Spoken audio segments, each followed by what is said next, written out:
Hello friends, welcome to Meridian Overseas. Friends, आज के इस वीडियो में हम बात करने वाले हैं सबसे मोस्ट इंपॉर्टेंट टॉपिक के बारे में, वो है इंटरव्यू प्रिपरेशन। यस, जब भी आप इटली के लिए वीजा फाइल करते हैं तो वहां पर एम्बेसी में, खासतौर से नॉर्थ रीजन की अगर हम बात करते हैं, दिल्ली काउंसलेट और कोलकाता काउंसलेट, वहां पर आप लोगों का इंटरव्यू आता है। दिल्ली काउंसलेट में मोस्ट प्रोबेबली 7 के 7 इंटरव्यू आता है। कोलकाता काउंसलेट में 2-3 डेज के बाद आपके पास एक मेल आता है regarding your Skype interview. Mumbai consulate में लास्ट ईयर तक इंटरव्यूज नहीं आते थे, लेकिन आपको हमेशा इंटरव्यू के लिए प्रिपेयर होना है। Embassy can ask for interview at any point of time. ठीक है, तो आज की इस वीडियो में हम डिस्कस करने वाले हैं some important questions regarding interview. तो फ्रेंड्स, सबसे पहला जो क्वेश्चन है वो सबसे पहला क्वेश्चन है, why did you choose this university and how did you find it. तो यहां पर आपको याद रखना है, इटली में हम सेवरल यूनिवर्सिटीज में अप्लाई करते हैं, तो आप किसी एक पर्टिकुलर यूनिवर्सिटी के साथ प्रोसीड करते हैं। तो यहां पर इस क्वेश्चन के आंसर में आपको प्रॉपर्ली मेंशन करना है कि आपने उस पर्टिकुलर यूनिवर्सिटी को चूज क्यों किया है और आपको अपने रिसर्च जर्नी के बारे में बताना है। तो यहां पर आपको 2 से 3 यूनिवर्सिटीज को कंपेयर भी करना है साथ में, और आपने जो यूनिवर्सिटी सिलेक्ट किया है उसके पॉजिटिव पॉइंट्स को बताते हुए आपको अपने आंसर को वहां पर कंसोलिडेट करना है। Second one is, why you choose Italy for your higher studies.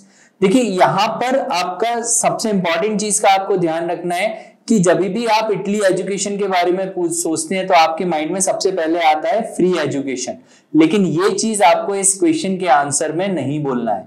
आपको वहां पर और प्लस पॉइंट्स बताने हैं कि आपका Italy is highly diversified country, there you will get an opportunity through which you can learn an additional language. साथ ही इटालियन यूनिवर्सिटीज का जो इंफ्रास्ट्रक्चर है वो अराउंड 700 to 800 इयर्स पुराना इंफ्रास्ट्रक्चर है और वेल एस्टेब्लिश्ड इंफ्रास्ट्रक्चर है। तो ये सारे पॉइंट्स आपको बताने हैं, ना कि आपको स्कॉलरशिप पे एम्फेसाइज करना है। Third question is, why you choose this course. अब इसमें आपको ये ध्यान रखना है कि आपको प्रॉपरली अपने कोर्स रिलेवेंसी बतानी है विद योर प्रीवियस स्टडीज। देखिए, कई बार क्या होता है कि स्टूडेंट ने प्रीवियसली कुछ और किया होता है और समहाउ अब वो कोर्स किसी दूसरे कोर्स के लिए एनरोल होता है। तो यहाँ पे पैनिक होने का नीड नहीं है। यहाँ पर आपको सिंपली ये बताना है कि आपको क्या मोटिवेशन था आपका जिसके चलते आपने ये कोर्स चेंज किया। ठीक है, तो वो मोटिवेशन आपका कुछ भी हो सकता है। सपोज आपने प्रीवियसली कहीं आपने इंटर्नशिप किया हो, या आपने जॉब किया हो, या आपका कुछ फैमिली मोटिवेशन हो। सपोज आपने कंप्यूटर साइंस में अपना बीसीए किया फॉर एग्जांपल, अब आप बिजनेस में जाते हैं। तो बिजनेस में क्यों जा रहे हैं? क्योंकि आपके जो फैमिली है वहां पर आपका एक फैमिली बिजनेस रन होता है। तो यू विल फाइंड कि अगर मैं फैमिली बिजनेस में जाऊंगा या बिजनेस रिलेटेड कोर्स करूंगा तो मैं इसको और अच्छे से आगे फर्दर प्रोसीड कर सकता हूं। तो ये मोटिवेशन आपको यहाँ पर मेंशन करना है, और अगर आपका प्रीवियस स्टडीज रिलेवेंट है तो आपको अकॉर्डिंगली वहां पर मोटिवेशन, कोर्स मोटिवेशन अपना प्रेजेंट करना है। Next question is, what about the future scope of this course. तो यहां पर आपको मेंशन करना है कि आपके फर्दर फ्यूचर प्लान्स क्या हैं ये कोर्स कंप्लीट करने के बाद, और उन प्लान्स में ये कोर्स या ये जो एजुकेशन आप फर्दर 2 इयर्स और 3 इयर्स के लिए पढ़ने जा रहे हैं, प्रोसीड करने जा रहे हैं, ये आपको आपके फर्दर प्लान्स में किस तरह से हेल्प करेगा। Next question is, What are your future plans? देखिए, यहां पर आपको एक्सप्लेन करना है कि कोर्स कंप्लीट होने के बाद आप फर्दर क्या करेंगे। तो यहाँ पे बहुत सारे स्टूडेंट्स हैं, एक सबसे कॉमन मिस्टेक करते हैं। वो कॉमन मिस्टेक ये करते हैं कि वो बताते हैं कि आप फर्दर वहां पर कुछ जॉब अपॉर्चुनिटीज का सर्च करेंगे। तो फ्रेंड्स, आपको ये हमेशा ध्यान रखना है कि आपको कभी भी अपना इटली में सेटल डाउन होने का वहां पर कुछ भी इंटेंशन नहीं बताना है।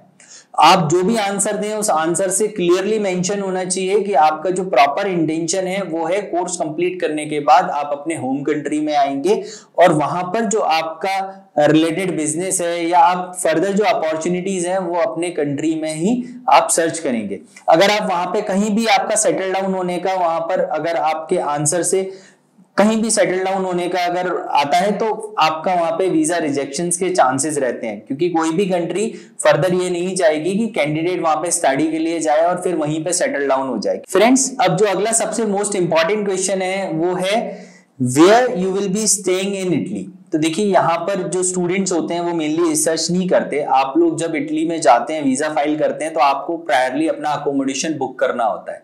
तो ये कुछ टिप्स हैं आपके लिए। जब भी आप अकोमोडेशन बुक करते हैं तो आपको हमेशा यूनिवर्सिटी के 6 किलोमीटर से 10 किलोमीटर के रेडियस में ही अकोमोडेशन बुक करना है, और अच्छा है अगर वो 6 किलोमीटर से भी कम हो तो। इससे क्या होता है, इससे आप जब डेली बेसिस पे 1 मंथ के लिए आप यूनिवर्सिटी में कम्यूट करेंगे तो वो आपको इजी रहेगा। प्लस सेकेंडली आपको अपने अकोमोडेशन का एड्रेस प्रॉपरली पता होना चाहिए। तो अगर इस इंटरव्यू में आपको अगर पूछा जाता है कि where you will be staying in Italy, तो वहां पर आपको अपनी अकोमोडेशन का एड्रेस बताना है, और ये आपको याद से दिमाग में रखना है। Next one is who is your sponsor and how much funds they will be provided for your studies। तो यहां पर आपको अपने स्पॉन्सर का डिटेल मेंशन करना है। इटली में मेनली दे प्रेफर कि parents can only be your sponsor. तो यहां पर आपके पेरेंट्स स्पॉन्सर हो सकते हैं। अगर इन वर्स्ट केस सिनेरियो मान लीजिए पेरेंट्स स्पॉन्सर नहीं कर सकते फॉर बीइंग एनी रीजन, तो आपको, अगर आप किसी अदर स्पॉन्सर को इंट्रोड्यूस कर रहे हैं, तो आपको वहां पर उसका प्रूफ देना होगा कि आप उस स्पॉन्सर को इंट्रोड्यूस क्यों कर रहे हैं, और आपको वो रीजन यहां पर जस्टिफाई करना होगा। साथ में आपके पेरेंट्स स्पॉन्सर क्यों नहीं कर पा रहे उसका भी आपके पास एक प्रूफ होना चाहिए, जो कि आप अपने वीजा एप्लीकेशन के साथ सबमिट करेंगे, और यही चीज आपको इस क्वेश्चन के आंसर में मेंशन करनी है। अब बात आती है फंड्स की। तो यहां पर जो फंड्स आपसे पूछा जा रहा है वो ओवरऑल फंड्स है।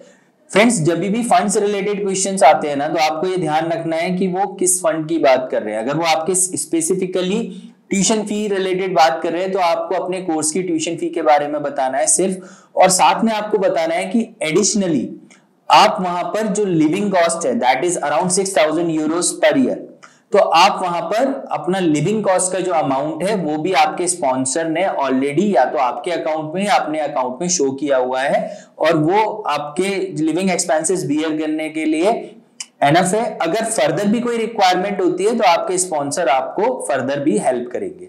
ये चीज आपको मेंशन करनी है।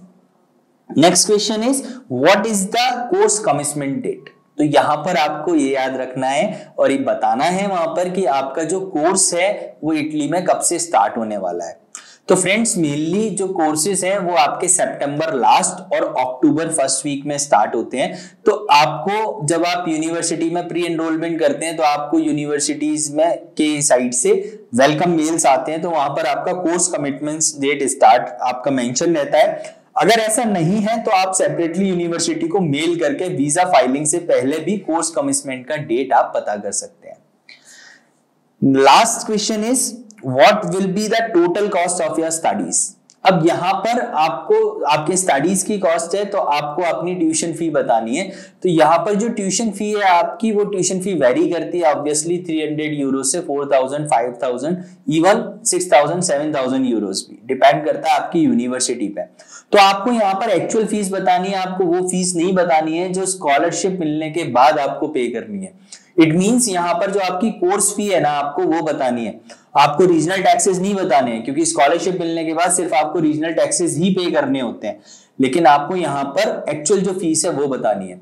साथ ही फ्रेंड्स, आपको हमेशा ये ध्यान रखना है कि कभी भी आप वीजा इंटरव्यू के लिए जाते हैं तो वहां पर आपको स्कॉलरशिप से रिलेटेड कुछ भी मेंशन नहीं करना है, ना ही बताना है। इनफैक्ट अगर वीजा ऑफिसर आपसे सामने से भी पूछता है कि are you apply in any sort of scholarship, तो आपको मना कर देना है वहां पे straightforward, no I can not apply any sort of scholarship, my sponsor and my family capable enough to bear all my expenses during my stay in Italy.